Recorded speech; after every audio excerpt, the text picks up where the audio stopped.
I'm Evelyn Grayson, a 40-year-old information technology specialist. My husband Ethan was also my age. We had known each other since high school. Back then, Ethan was the life of the party, frequently involved in school or sporting events. He was popular with everyone and even captained the soccer team. On the other hand, I was the polar opposite of Ethan, prioritizing reading over social activities. Despite our differences, we both ended up at the same institution and working in the same department. You're Evelyn, correct?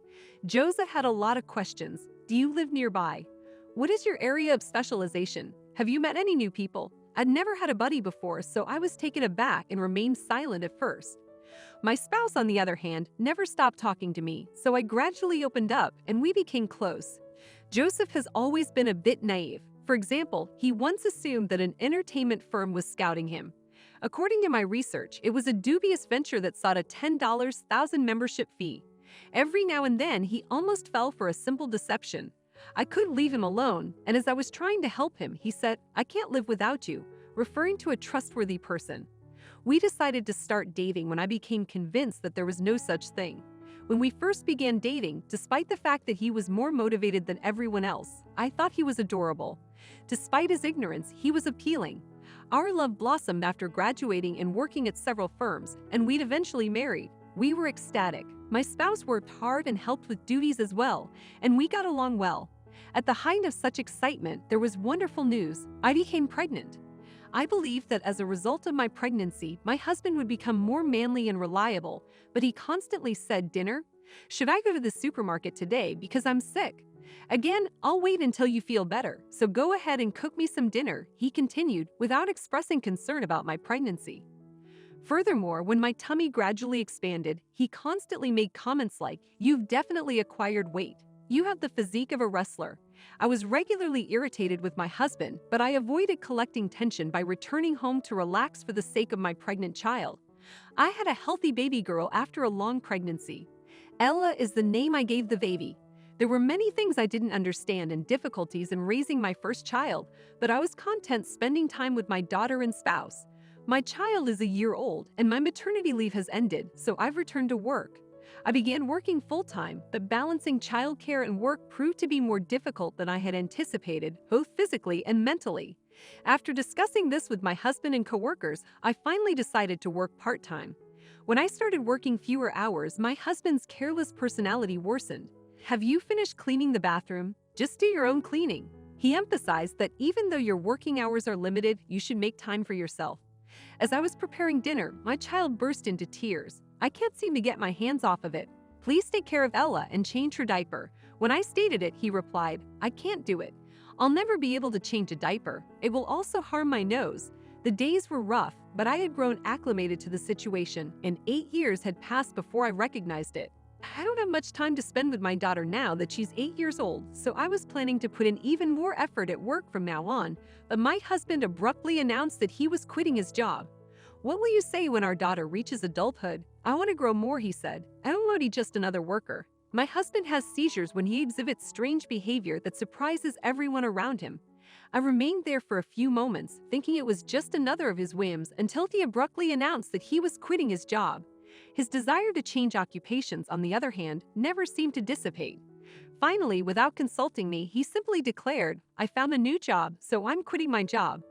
I'll start working at the new company in 2 days." I figured if they tried something unusual again, I'd put a stop to it. But with more investigation, I learned that the company was, thankfully, trustworthy. But Ethan's delusions grew deeper with his new job. He started talking about becoming CEO and demanded to be recognized as a future leader. His actions simply amused my daughter and me. Things just got worse with Ethan's actions and attitude. "You appear to be maturing. The young ladies at work are all lovely. You are also getting older. Everyone is born with it. I understand. You should try to be more fashionable. Take a look at this woman. She has 2 children and still manages to appear beautiful." He was showing me a photo of a well-known Instagram influencer. Being compared to her upsets me. I mean, for being 40 and having a child, I keep myself quite well put together. It was vexing how he pushed all of the chores and parenting duties upon me while adoring young, gorgeous girls. Ethan began working later and coming home less frequently during this time. "Have you been getting home late lately? Isn't this the normal time?" he responded, despite the fact that his return time was definitely later. Why are you routinely late on Tuesdays and Fridays, especially when he doesn't get home until after 10 p.m.? When I questioned him, he answered quickly and defensively, "It's for a project. We meet only on Tuesdays and Fridays. Do you have any reservations about me?" He appeared unsettled. "Okay, got it," I said, looking relieved. However, I was doubtful. We've been together since we first started dating. When he was lying or feeling guilty, he became agitated and spoke quickly. His behavior was predictable. As a result, I decided to take action. While Ethan was in the shower, I examined his phone. I remembered the password. He previously stated that my license plate number for my car and the password for my old cell phone are both 4649. It was usual for him to be so direct. When I entered 4649, the phone was opened, and there it was, his infidelity evidence all over his phone. "I'm available this Friday. I can't wait to meet you. And is your wife cool with this? She's Nave, so don't worry." There were also photos of him embracing a coworker. It appeared to be a junior business employee. As I transferred all of the evidence to my phone, I was trembling with wrath. After compiling all of the proof, I addressed Ethan about the divorce. He disputed everything at first, but when presented with the evidence, he turned pale. "Please accept my apologies. Please do not file for divorce. You wished for a divorce. That is why you cheated and turned cold. No, that was just a minor lapse. Please don't let me lose either of you or Ella." I was furious with him, but I couldn't bring myself to divorce for the sake of our 8-year-old daughter. I chose to stay married on the condition that he discontinue all communication with the woman in the future. She appears to have voluntarily departed from the company, possibly because she was uncomfortable being around someone with whom she had an affair while working at the same company. For 6 months, he seemed sincerely sorry, but a year later, he was back to his old ways, mocking me. I couldn't forgive him for the affair or his continued nastiness. Our marriage was rocky, but we stayed together for our daughter's sake. No matter how many times I brought it up, my spouse refused to consider divorce. Ethan, on the other hand, impulsively requested a divorce a week ago. "Let us get divorced." "What? I've made my choice. Let us get divorced. Why is this happening now? You had always refused before." I wasn't opposed to the divorce. I inquired, genuinely curious. I also believed that divorce was in both of our best interests. He refused to divorce, and he puzzled why he had opted to divorce now when he had done so previously. "It is all your responsibility. You've evolved since my affair. I'm tired of you never apologizing to me." He raised his finger at me. I'd never really forgiven him, not only for the affair but for everything that followed. "It's more than just a relationship. You've been insulting me the whole time. I was looking out for your best interests. A lady should take care of her home and keep her appearance in good condition. I had to remind you since you had been slacking. It is not my fault that we are breaking up." That's when I realized he'd never own his faults. He was constantly accusing me and never listened when I told him he shared the blame. Finally, he said it was not his fault. Keep in mind that there will be no alimony or asset division. That demonstrated it. Giosai planned to win the divorce by blaming me for everything. When my husband says things like this, I know something is wrong with him. I suspected he was having another affair. He was so predictable, growing upset and speaking so soon. In the past, I would have challenged him, but I'm no longer interested in him. Let us get divorced. I don't need your assets, but I won't give up my daughter. Okay, that's ok. I was astounded by how fast Ethan seemed to abandon our baby, despite his repeated claims that she was very important to him. We got through the divorce process promptly and without incident. My child and I went back to my parents' house.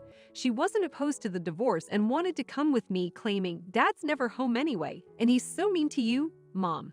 I think it's better for us to remain apart. I only want you to be happy."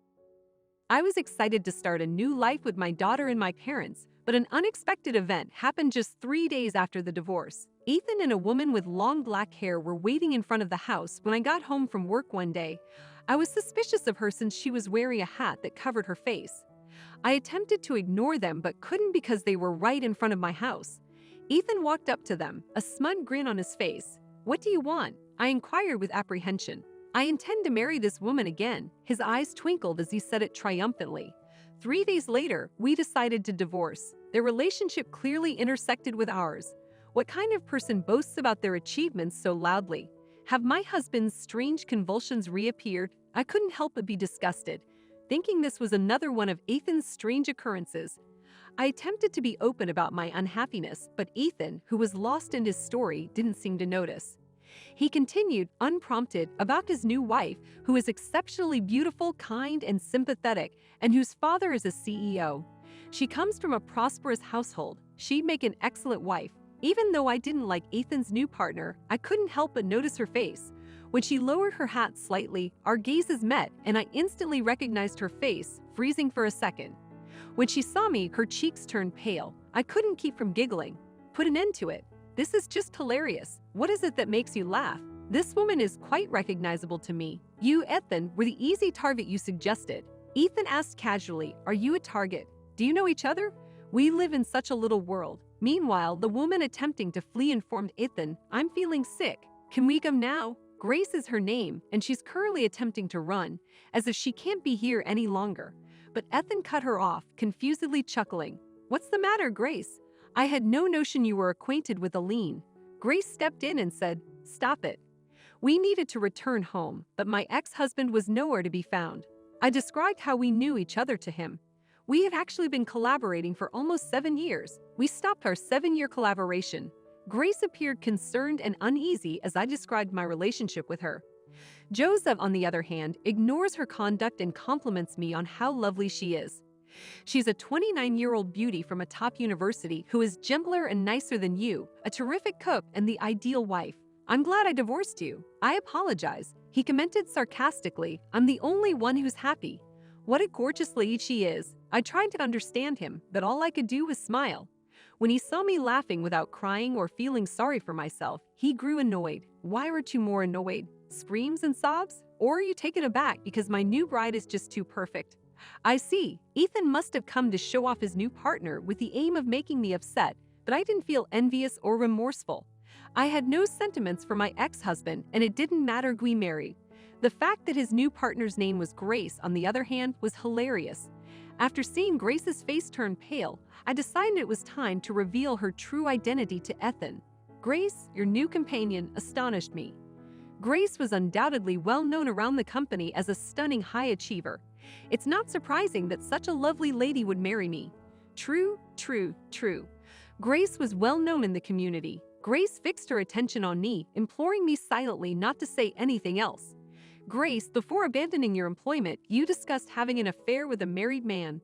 And it turned out that the man's name was Ethan. What a delightful surprise. You will not be able to do it. You should not go around claiming to be a cheater. The news of this pre-divorce affair surprised Ethan, but he swiftly discounted it. Anyway, it had something to do with my idiotic hubby. After witnessing how much he liked Grace, I decided to tell him more. Grace was quickly promoted at work, probably due to a particular bond she had with the business president. Please wait a moment. What was the year? Over lunch, you mentioned that all men are simply wallets to you, and that you could easily hook them by selling your body. What? You have a reputation for alleging that you slept with the bosses in exchange for promotions or money. That is a complete fabrication. You must be mistaken. Right. Getting involved with the president, on the other hand, was a mistake. His wife found out about the affair, which led to your firing, correct? Put an end to it. Don't make up lies. That is not the case. Ethan, she's just jealous of us since we're such a perfect pair. Grace made every effort to persuade Ethan. So how about this? Is it still considered a lie? This was noted as I showed them a snapshot on my phone. It was a video of Grace getting ready for a work party. Men are nothing but wallets. If you buy and serve ready-made meals, they will presume you are an exceptional cook who lacks flavor. They'll pay you if you just strip a little. I am now able to pay off my bills. In the video, Grace yells. It was impossible to imagine her as the sweet and compassionate person Ethan imagined her to be. So you owe money because all of the meals you prepared were pre-packaged? Ethan was perplexed and wondered. Grace had a lot of debt. Ethan implored her to explain in a panic, but she remained silent. Grace, on the other hand, is not 29 years old. She is 2 years younger than me, therefore, she is 38. Grace had lied about her age. She didn't appear younger as a result of the money she received from guys for Botox injections and cosmetic surgery. However, claiming to be 29 was a bit of a stretch. Jose's lack of female judgment was hilarious, even though she isn't the CEO's daughter. Her father works in manufacturing. So that's why you refused to meet your family. Isn't everything a lie, Grace? Is there anything you mentioned that was true? Ethan's face became crimson red with wrath as he confronted her. Please accept my apologies. Arias sputtered, lost in her web of lies. It's amazing that Ethan didn't detect any of Arias' falsehoods, but that's not unusual for him. He just saw her for her youth and beauty, never looking past her external looks. That's the kind of person he is. Ethan was taken aback when he discovered that his seemingly perfect Grace was a lie. Grace apparently met him 6 months ago and boasted to everyone, "I found an easy mark, even though he's married." They met for the first time at a social pub. While I questioned Ethan's morality for traveling to such places despite being married, Grace criticized him because he claimed, "I work at a major company and earn a good salary." After hearing this, Grace regarded Ethan as an easy target. Despite his wedding band, she believed that his money could assist her in repaying her debts. Ethan eventually divorced me in order to remarry Grace, assuming that by rapidly divorcing me, he would be able to use his salary to support both of them. That is most likely why she chose Ethan. He most likely envisioned starting a new family with Grace, the younger. "I can't believe it," cried Ethan. "I can't keep saying these lies any longer," he said, mocking Grace's apology. He missed the irony of his own lie. He was a serial liar, like Grace. "Do you even work at that company, Ethan? And despite your boasting about your great pay, you actually make less than I do." Ethan couldn't disguise his confusion by stuttering. After uncovering Ethan's lie, Grace erupted in wrath. "What? I had intended to marry you since I assumed you were wealthy." "Oh, what a letdown," she yelled at him and shoved him away. Ethan was trembling as a result of her quick transformation. Grace admired him for his alleged fortune, while he admired her for being young, pretty, a brilliant cook, and the alleged CEO's daughter. Their relationship imploded as all of their falsehoods were revealed. I was horrified with myself, but pleased to have divorced such a horrible man. The two liars were the perfect combination. "We're already divorced," Ethan naively shouted. "You cannot claim my property because I informed them that I had filed for division of property and attempted to enter my home. In fact, the procedure is still ongoing. Maybe you should look it up. If you hadn't come to inform me about the affair, I might not have known." When they heard this, their faces reddened. "I'll discuss it more with my lawyer. I finally got into my house, as I explained. They continued to argue loudly outside and upset the neighbors, and the cops eventually detained them. With the help of my lawyer, we eventually completed our property partition.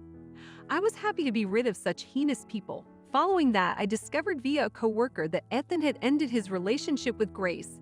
Ethan and Grace are both now unmarried and living in a rundown apartment. I, for one, swore to achieve happiness for the sake of my lovely daughter.